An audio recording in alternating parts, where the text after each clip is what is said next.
안녕하세요. 저는 딸아이를 키우고 있는 50대입니다. 많은 분들의 얘기를 들으면서 정말 다양한 사람들이 살고 있구나를 알게 되었어요. 사실 50대가 되기까지 수많은 사람들을 만나왔지만 저 사람 왜 저럴까 생각을 했었던 사람은 몇 되지 않을 정도로 전 인복이 좋은 사람인 것 같아요. 그렇지만 제 인생에 있어서 잊을 수 없는 한 사람이 있는데요. 바로 제 형님이랍니다. 그 사람의 얘기를 들려드릴까 싶어 이렇게 사연을 써보게 되었어요. 제 시댁 식구들은 모진 곳 없이 순둥순둥한 분들이세요.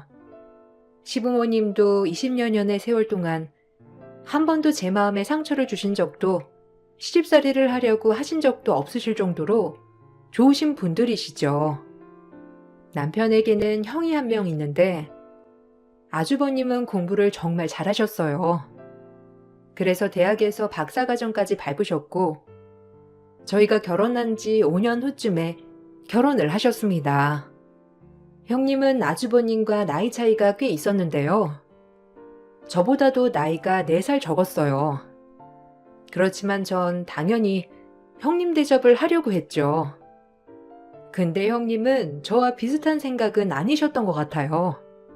시집 오고 나서 형님은 앞뒤 상관없이 저에게 반말을 하셨고 자신은 대우를 해주길 원한다고 직접적으로 얘기를 하셨죠.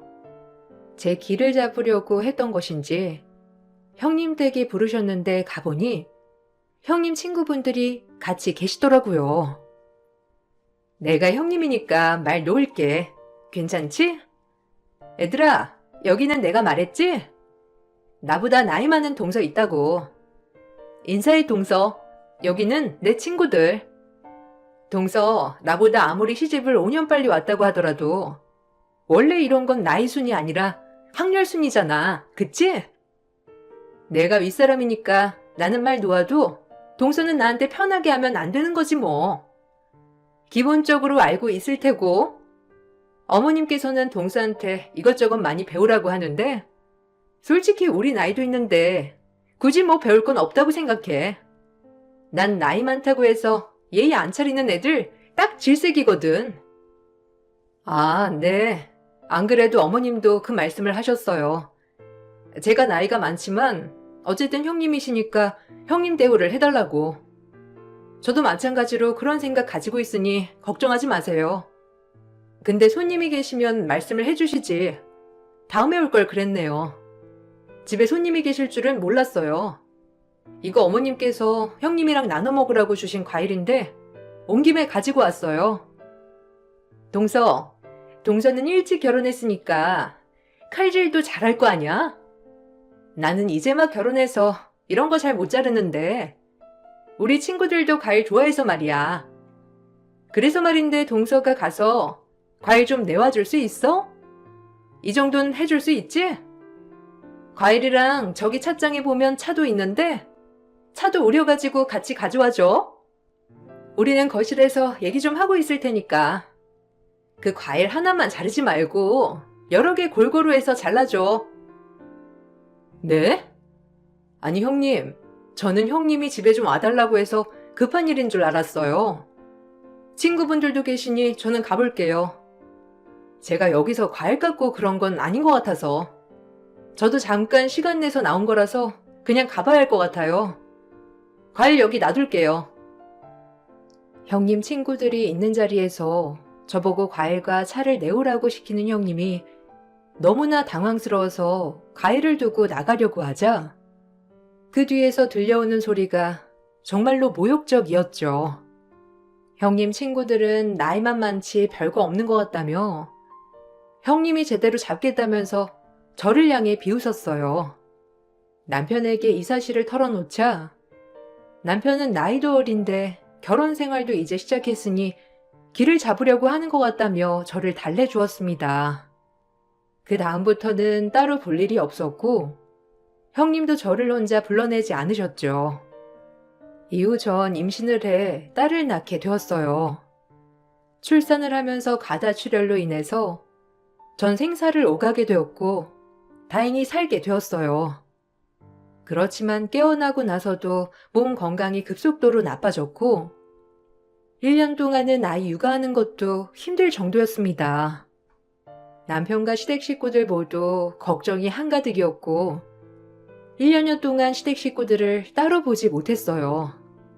시부모님께서도 괜히 제가 신경 쓰일까 싶어서 집에 오지 않으시고 아이만 시댁에서 데리고 가서 봐주셨죠.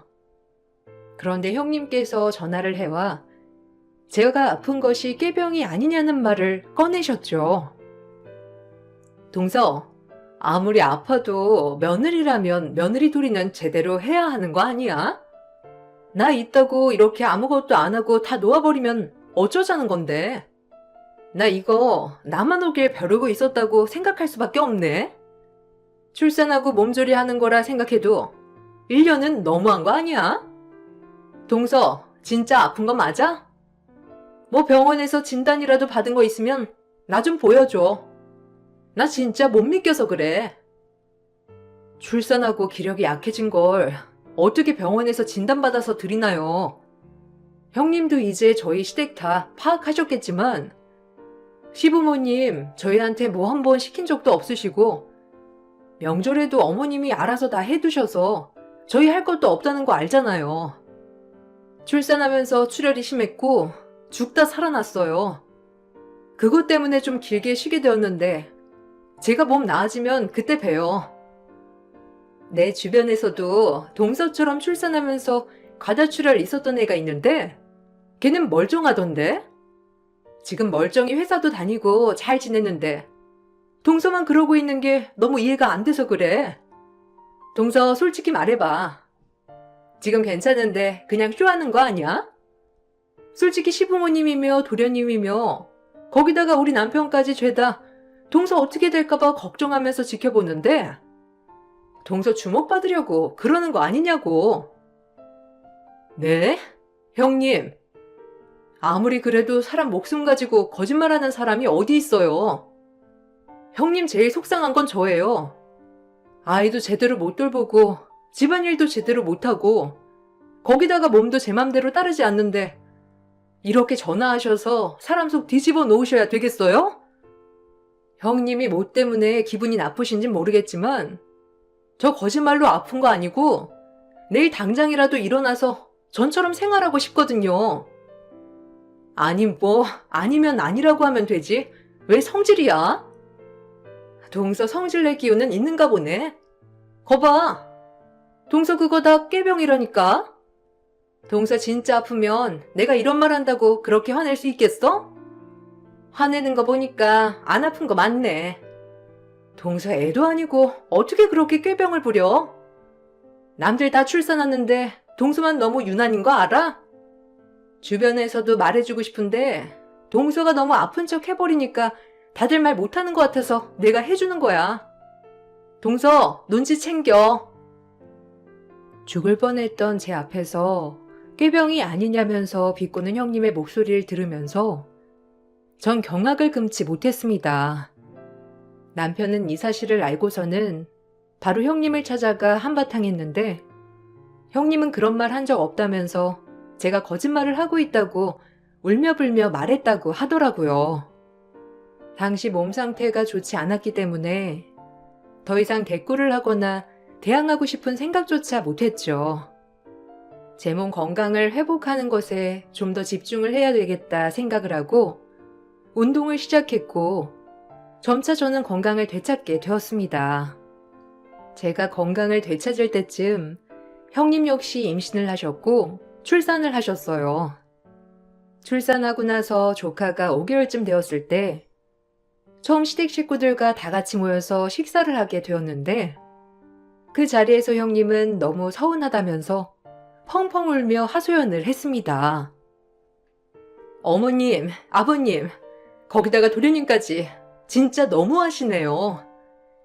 저도 출산하고 몸도 좋지 않아서 애도 제대로 못 돌봤는데 어떻게 제 몸 걱정은 안 하세요? 동서 아플 때는 그렇게 매번 걱정만 하시더니 왜 저 출산한 거는 관심도 안 가지세요? 저는 장손 낳았잖아요. 제가 장손 낳았으면 제 걱정을 더 해주셔야 하는 거 아니에요? 저도 팔목이며 어깨며 다 아프고 힘든데 동서만 걱정하시고 이거 차별이잖아요. 아이고, 큰애야. 그런 게 아니라 둘째도 그렇지만 우리는 뒤에서 걱정만 했지 전화하거나 찾아가거나 그런 적은 없어. 괜히 찾아가면 더 스트레스 받고 힘들 수도 있으니까. 우리가 둘째 출산했을 때 너희들도 있는 자리에서 걱정을 좀 많이 했나 보구나. 미안하다. 근데 큰애 출산하고 나서도 우리 걱정 정말 많이 했단다. 서운한 거 있으면 풀거라. 아, 당신 왜 그래? 이러려고 여기 오자고 한 거야? 아, 내가 말했잖아. 당신은 참석 안 해도 된다고. 바닥바닥 우기면서 가겠다고 하더니만 이 말 하려고 여기까지 온 거야? 어머니, 아니에요. 어머니, 아버지 해주실 만큼 다 해주셨잖아요. 당신 내가 말했잖아. 우리 산후도우미 오시는 분, 그 돈 다 어머니 아버지가 주신 거라고. 3달이나 받아놓고서는 도대체 뭘 차별했다고 하는 거야? 오히려 재수 씨는 아무것도 안 받았어. 그만 말해. 아니, 내가 돈 받은 걸로 그래? 동서 아플 때는 시부모님이며 당신이며 걱정하면서 챙기려고 하잖아. 아니야? 나도 출산하고 힘든데 나한테 관심 갖는 사람도 없고 이게 뭔데? 동서는 이런 자리 참석도 안 하고 말도 안 했다며. 당신이 나한테 말한 거는 참석하라고 하는 거 아니야? 동서는 신경 하나도 안 쓰게 신경 써줬으면서 나는 왜 그렇게 안 해주냐고. 다른 사람들이 이거 들으면 다 나보고 서운하겠다고 해. 아, 왜 이렇게 철이 없어? 재수씨 죽다 살아난 거 당신도 알잖아. 그리고 재수씨랑 당신이랑 차별한 적 없어. 이렇게 만나는 자리도 당신 안 나와도 된다고 분명 얘기했고, 지금까지 당신 애 한 번 제대로 안아주지도 않고 모유 잘 나와도 그냥 단유해버린 거에 대해서도 아무도 뭐라고 한 적 없어. 몸조리 하라고 했더니만 집에서 쉬지 않고 당신 친구 만나러 간다면서 한 달 후부터는 잘만 나갔잖아. 그래 놓고서는 애는 산후도우미한테 맡겨두고. 그런데 어떻게 가족들 다 모인 자리에서 그딴 말을 해? 다 같이 식사를 하는 자리에서 형님은 너무 서운하다며 하소연을 하셨어요. 그렇지만 그 말을 듣고서는 저희는 너무나 황당했죠. 출산 후 형님은 한 번도 아이를 제대로 본 적이 없었어요. 모두 산후도우미에게 맡겨놓고 놀러 다니기 바빴죠. 출산하고 모유도 많이 나왔지만 하기 싫다며 단유를 해버렸고, 낮에는 산후도우미가 와서 아이를 봐주고 저녁에는 퇴근한 아주버님이 봐야 한다며 자신은 육아에 전혀 참여하지 않았어요. 그 사실을 다 알고 있었던 저희는 형님이 시부모님께서 차별을 한다고 말을 꺼내는 것 자체가 황당했어요. 산후도우미를 부르는 비용 모두 시부모님이 부담하고 있었는데도 그걸 알면서도 그런 얘기를 꺼낸 것이었습니다. 그간 아주버님은 알고 있던 세월 동안 한 번도 언성을 높이는 것을 본 적이 없었는데, 그날 아주버님은 처음으로 크게 화를 내셨어요. 흐지부지하게 자리가 정리되고 난 후 시부모님은 다 같이 모이는 자리는 줄여야 할 것 같다면서 말씀하셨습니다. 그 후로는 시부모님과 각자 따로 뵙게 되어서 1년에 한두 번 정도만 마주치게 되었죠. 시간이 더 흘러 딸은 초등학교에 입학을 하게 되었어요. 딸은 초등학교에 들어가기 전부터 영특하고 똘똘하다는 소리를 많이 들었는데, 공부를 시작하니 각종 경시대회에서도 1등을 하기 시작했어요. 이 소식을 듣고서는 시부모님께서도 정말 기뻐하셨습니다. 어쩌다 다 같이 밥을 먹게 된 자리에서 딸의 경시대회 1등 얘기가 나오게 되었는데, 형님은 기분 나빠하며 비웃으셨어요. 제가 딸이라서 이렇게 칭찬하는 게 아니라 주변에서도 다들 똘똘하다면서 칭찬을 많이 해주시더라고요. 저도 경시대회까지는 생각은 안 해봤는데 애가 어떻게 알았는지 선생님이랑 같이 신청해서 갔다 왔더라고요. 학원 한번 안 보내고서 이렇게 잘하는 애는 드물다면서 선생님께서 칭찬해 주셨어요. 저도 신기해요. 어떻게 이렇게 똑똑한 애가 제 뱃속에서 나왔는지. 동서, 집에서 막 애 구박하고 그러는 거 아니야? 이상하잖아. 따로 공부도 안 하는데 경시대회 1등이 웬 말이야. 그건 말도 안 되는 거지. 동서가 집에서 막 애 잡아서 공부시키고 그런 건 아니고, 동서가 생각하기에는 안 잡는 것처럼 보여도 남들이 보면 잡는 거일 수도 있는 거거든. 그리고 초등학교 때는 애들 다 똘똘하지 않나? 난 또 뭐 천재로 증명이라도 된 줄 알았네. 고작 경시대회 1등 가지고 너무 호들갑 아니야? 아, 그럴 수 있죠. 경시대회 1등 한 게 뭐 엄청 대단하다 그렇게 말하지 않을 수도 있지만 그래도 뿌듯하잖아요. 다른 것도 아니고 딸아이가 혼자서 스스로 알아서 했다는 게 뿌듯하고 대견한 거죠. 선생님께서도 저한테 대단하다고 말씀하실 정도면 이렇게 자랑할 만한 것 같은데 아닌가요? 동서, 너무 딸이라고 감싸는 거 아니야? 어차피 딸은 커봐야 아는 거야. 동서도 봐봐. 어릴 적에 똑똑했다면서? 근데 지금 딸이나 키우고 집안에만 있는데 어릴 적에 똑똑해봤자 아니야? 우리 준성이처럼 아들로 태어나면 또 모를까. 그리고 초등학교 때 아무리 잘해도 고등학교 가서 공부 못하면 나중에 창피할걸? 동서 너무 호들갑이야. 그게 뭔 자랑이라고. 애를 얼마나 공부로 쪼아댔으면 그랬겠어? 동서 치맛바람 벌써 무섭네. 형님의 말을 들으면서 대꾸를 해볼까 하다가 참았어요.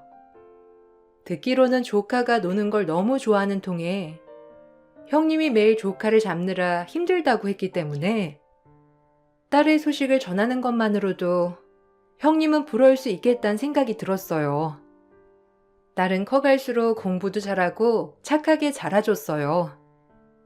한번 말썽 없이 컸지만 반대로 조카는 학교에서 친구들을 괴롭히고 사고쳐서 한바탕 난리가 난 적도 있었습니다. 그런데 형님은 저를 원망하더라고요. 조카가 크게 사고를 쳐 심할 경우 전학까지 갈 수 있다고 들었는데 그 모든 것이 제 책임이라며 말을 했죠. 이거 다 동서 책임인 거 알아? 어쩔 거야. 우리 아들 인생 망치는 거. 동서가 동서 딸 자랑만 안 했어도 우리 아들 저렇게 안 컸지. 동서가 계속 딸 공부 잘하고 똑똑하고 착하다 자랑하니까 주변에서 다들 은근 비교하고 아들 기죽이고 그래서 저렇게 크는 거잖아. 동서 어쩔 거야. 동서가 책임져. 우리 아들 전학 가게 생겼는데 동서가 다 책임지라고. 무슨 소리를 하시는 거예요? 제가 무슨 책임을 져요? 그리고 형님, 저한테 이렇게 말을 하실 게 아니라 조카랑 얘기를 해보셔야죠. 저희가 만나면 1년에 얼마나 본다고 제 책임이라고 하세요? 저 비교한 적도 없고 자랑한 적도 없습니다. 형님, 조카 계속 그렇게 잡으실 게 아니라 조카 얘기도 들어주시고 공부하라고 스트레스 주기보다는 같이 시간을 좀 보내세요.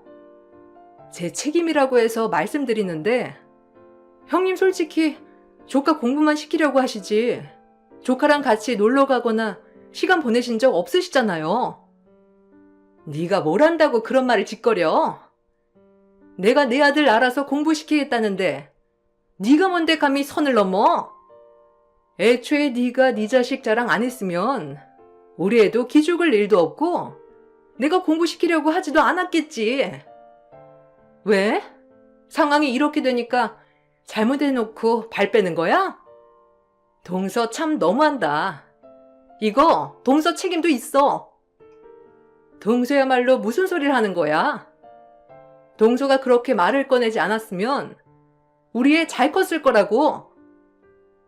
정신 좀 차리세요. 제가 뭘 했다고? 형님 그 어린애 학원만 몇 개 보내시는데요. 시험 보고 한 개만 틀려도 형님 애를 쥐잡듯이 잡으시잖아요.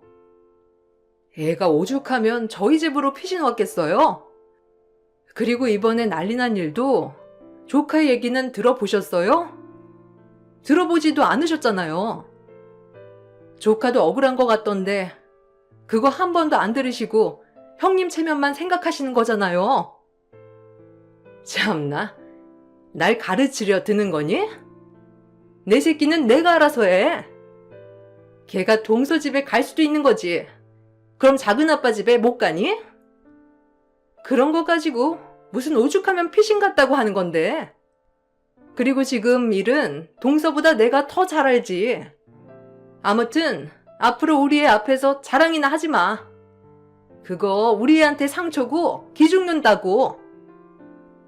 형님은 모든 것이 제 책임이라고 했지만 사실 조카는 너무나 힘든 상황이었어요. 이 모든 상황을 알게 된 이유는 바로 아주버님과 조카가 언제부턴가 주말마다 남편 사업장으로 찾아와서 같이 시간을 보내면서부터였습니다. 처음에는 그냥 놀러 오는 줄 알았는데 한 달, 두 달 시간이 지나고서도 매주 찾아오니 다른 이유가 있을 거라 생각이 들더군요. 그래서 조심스럽게 물어보게 되었는데 아주버님께서 꺼내신 이야기는 놀라웠습니다. 애 엄마가 애를 너무 잡으려고 해요. 솔직히 난 공부하는 거 잘하지 않아도 괜찮다고 생각하거든요. 근데 애 엄마는 아닌가 봐요. 애가 하루 종일 새벽까지 공부하다가 자요. 내가 애 학원 좀 줄이라고 말했는데 애 교육에 신경도 안 쓰는 아비라면서 무책임하다고 말하니 뭐라 할 말이 없더라고요. 그나마 요즘은 학원 좀 줄이긴 했는데 주말이면 책상 앞에서 아예 일어나게 하지 않으니 안 되겠다 싶어서 내가 데리고 나갔다가 오겠다고 하고 나오는 거예요. 왜 저러는지 도대체 이해할 수가 없어요. 애는 스트레스만 받고 힘들어 하는데. 형님한테 속 시원하게 털어놓고 얘기해 보신 적 있으세요? 안 그래도 조카도 평일에 저희 집에 몇 번 오거든요. 학원에서 버티다가 힘들면 온다고 하는데 제가 뭐 해줄 수 있는 게 없더라고요. 형님한테 저도 전에 얘기를 해봤는데 상관하지 말라고만 하시고 저도 조카 볼 때마다 얼굴이 많이 상하는 것 같아서 안쓰럽긴 했거든요. 그래도 아주버님께서 잘 얘기를 해보시면 괜찮지 않을까요? 나도 다 해봤죠. 근데 애 엄마는 자기 고집만 피우니까 주말만이라도 애가 좀 쉬었으면 좋겠다 생각해서 데리고 나오는 거예요. 같이 공부하러 갔다 오겠다고 하고 나오는 거니 당분간은 비밀로 해줘요. 어차피 애 엄마는 자기 노느라 바쁘겠지만 솔직히 애 엄마 하는 꼴을 보면 더 살아야 하나 싶기도 한데 부모님 생각하면 참아야지 싶다가도 애 생각하면 안 되겠다 싶네요. 그래도 노력은 해봐야죠. 형님도 뭔가 기대가 있으니까 그러신 것 같아요. 어린 나이에 시집 오셨잖아요. 아무리 마주치지 않는다지만 저희 딸이랑도 비교도 하시는 것 같고 더 잘했으면 좋겠다 생각을 하는 것 같아요. 어쨌든 이렇게 오시는 동안은 편하게 계세요. 형님도 좀 시간 지나면 괜찮아지지 않을까 싶어요. 아주버님과 조카는 몇 달을 그렇게 주말마다 꼬박 남편의 사업장으로 왔어요. 그렇게 시간이 지나면서 화가 많았던 조카도 많이 좋아졌죠. 아주버님은 가정을 지키면서도 조카가 힘들지 않도록 하기 위해서 많이 노력을 하셨어요. 평일에도 일을 줄이면서 조카 시간을 보내려고 하셨고 조카 역시 그런 시간들이 쌓여가면서 이전과는 다른 아이가 되기 시작했습니다. 그런데 우연히 그 사실을 알게 된 형님은 화가 잔뜩 나서 저에게 전화를 해 오셨어요. 그간 어떻게 숨길 수 있냐면서 여우짓을 했다며 저를 비난하셨죠. 전 형님의 비난에 참으려고 했지만 그동안 힘들어하셨던 아주버님과 조카가 생각나 제 생각을 모두 말하게 되었습니다. 형님, 제가 형님한테 이런 말 하는 게 주제 넘는다고 생각할 수 있는데 전 꼭 해야 되겠네요. 아무리 그래도 아직 어리네 그렇게 자정까지 학원 돌리고 쉬는 날 없이 공부만 시키는 건 전 아니라고 생각해요.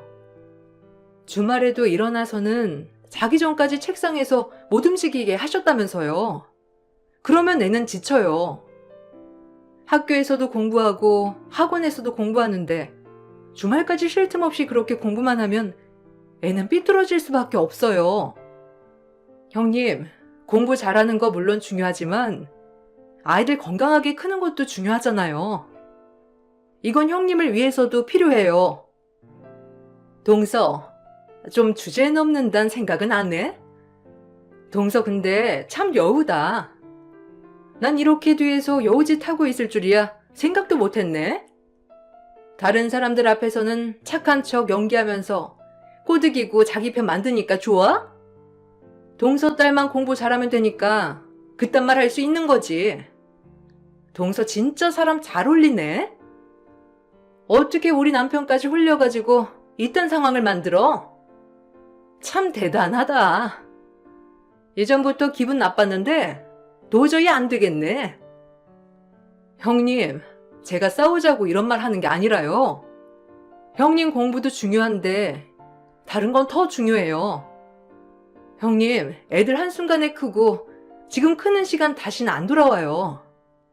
아주버님도 계속 얘기하신다면서요. 많이 스트레스를 받는 것 같아요. 아주버님도 그렇지만 조카도 마찬가지로요. 제가 안타까워서 말씀드리는 거예요. 형님도 한번 생각을 해보세요.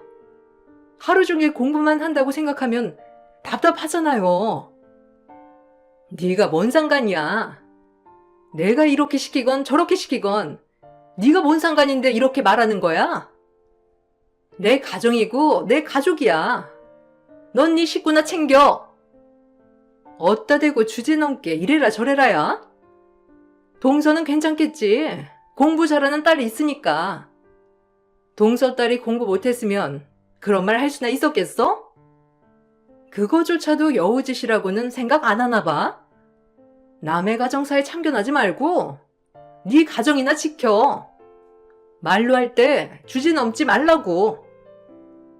형님은 주변 사람들의 얘기를 전혀 들으려고 하지 않았습니다. 저 역시 안타까운 마음에 말을 했지만 형님은 주제 넘는 일이라면서 화를 내셨죠. 그 이후로 조카와 아주버님은 저희 집을 오지 않았지만 형님은 여전히 조카를 자정까지 학원에 보내는 듯 했고 계속해 늘어나는 학원비 때문에 아주버님은 좋은 직장에 다니면서도 투잡을 뛰셨어요. 시간이 더 지나 딸은 공부를 정말 잘해서 인서울 상위권 대학에 진학을 하게 되었습니다. 가해나 학원 한번 보내지 않았는데도 불구하고 딸 혼자서 스스로 공부하고 대학에 진학을 했어요.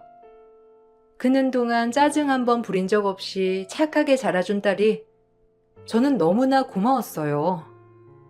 그러던 딸이 대학에 들어가기 전에 등록금만이라도 벌어보고 싶다면서 가해를 시작했어요. 저는 그동안 고생한 게 있으니 푹 쉬기를 바랬지만 딸이 꼭 한 번이라도 조금이라도 보탬이 되고 싶다고 하니 전 무리하지 말고 해보라고 했죠. 그러던 중 형님께서 딸에게 가해를 맡기셨다는 걸 우연히 듣게 되었어요. 전 그 소식을 듣고 형님 댁으로 찾아가게 되었습니다.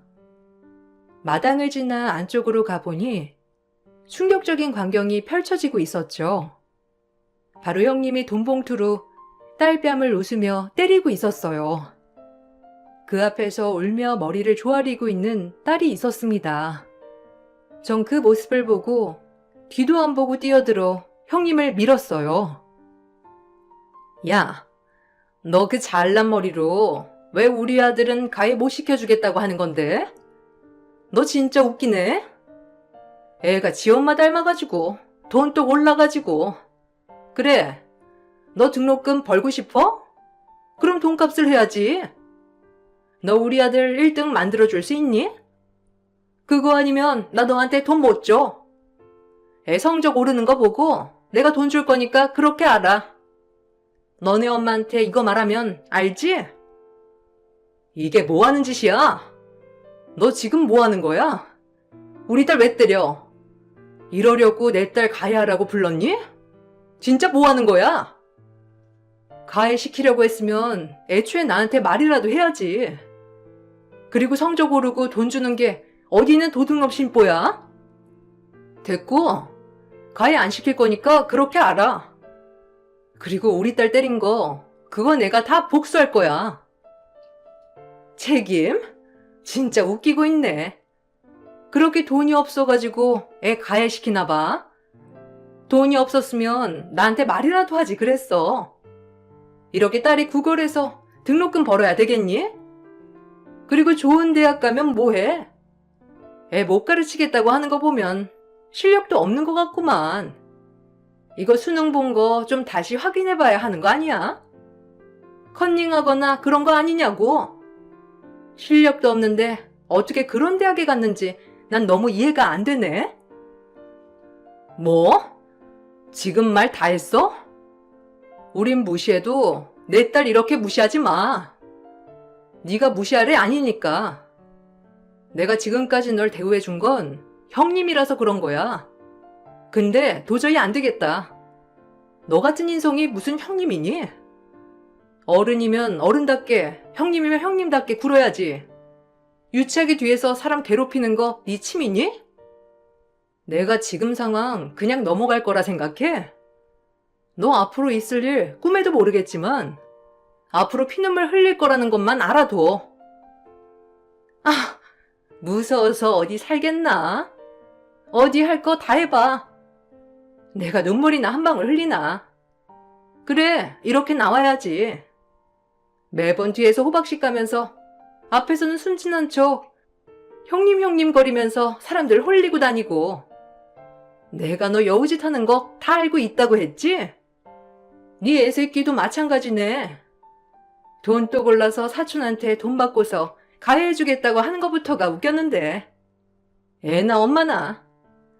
얘, 넌 왜 질질 짜니? 너 내가 뭘 했다고 질질 짜냐고.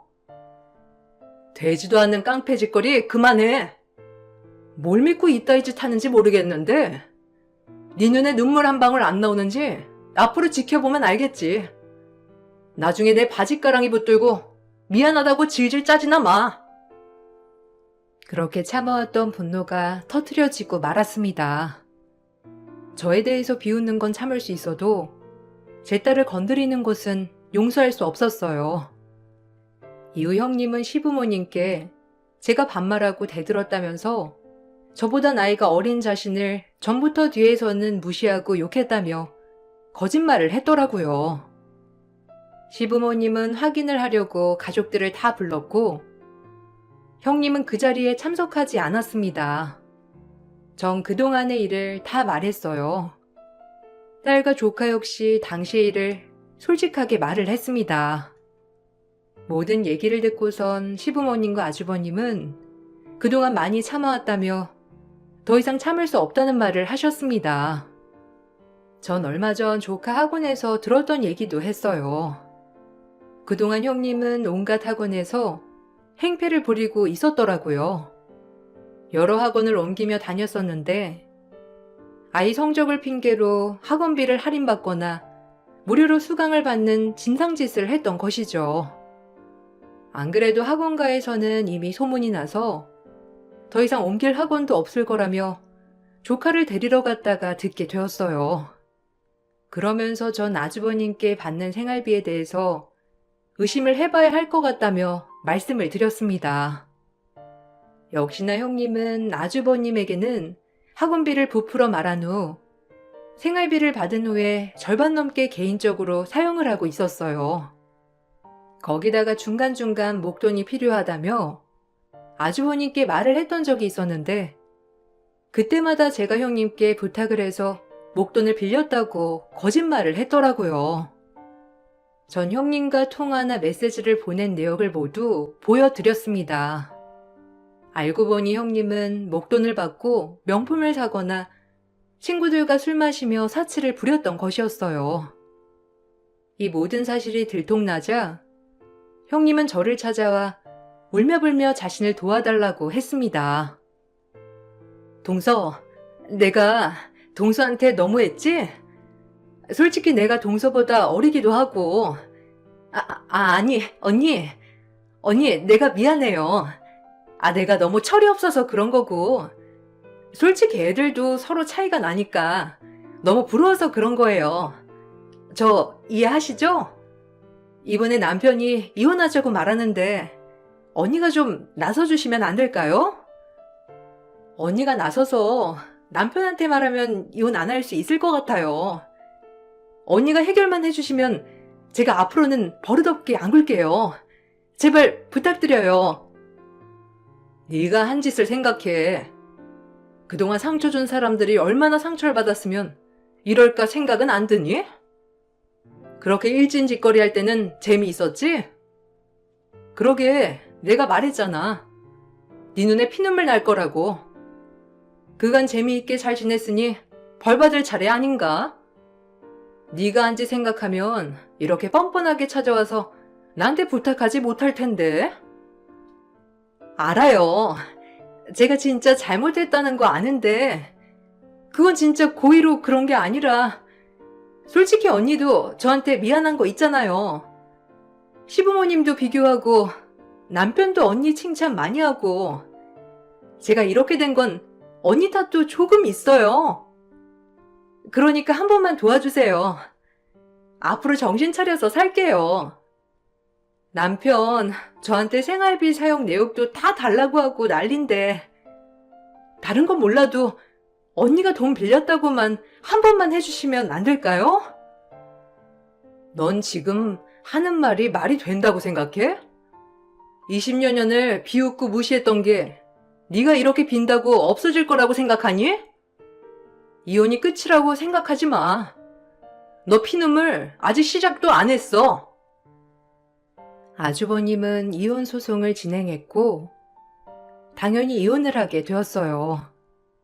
친권 양육권도 아주버님이 가지고 오게 되었고 재산 분할 없이 오히려 위자료를 토해내고 형님은 쫓겨나듯 나가게 되었습니다. 딸을 폭행한 것에 대해서도 바로 신고해 처벌을 받게 되었어요. 자신은 그런 적 없다면서 바득바득 우겼지만 집 내부에 있던 CCTV 영상을 아주버님을 통해 확보하고 신고하니 처벌을 받게 된 거죠. 이혼하고 얼굴도 못 들 줄 알았는데 처음에는 아주버님 주변을 맴돌고 있었어요. 이대로는 안 되겠다 싶어서 저는 형님이 아르바이트를 하는 곳이라면 어디든지 찾아가기도 했습니다.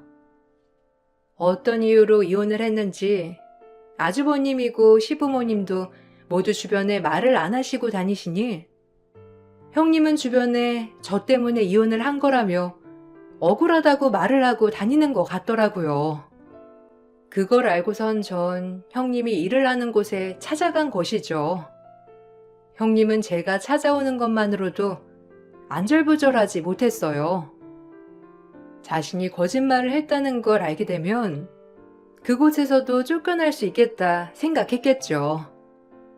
그렇게 형님이 일하는 곳을 계속 찾아가면서 결국 형님은 본 지역을 떠나 지방으로 갔다고 하더라고요.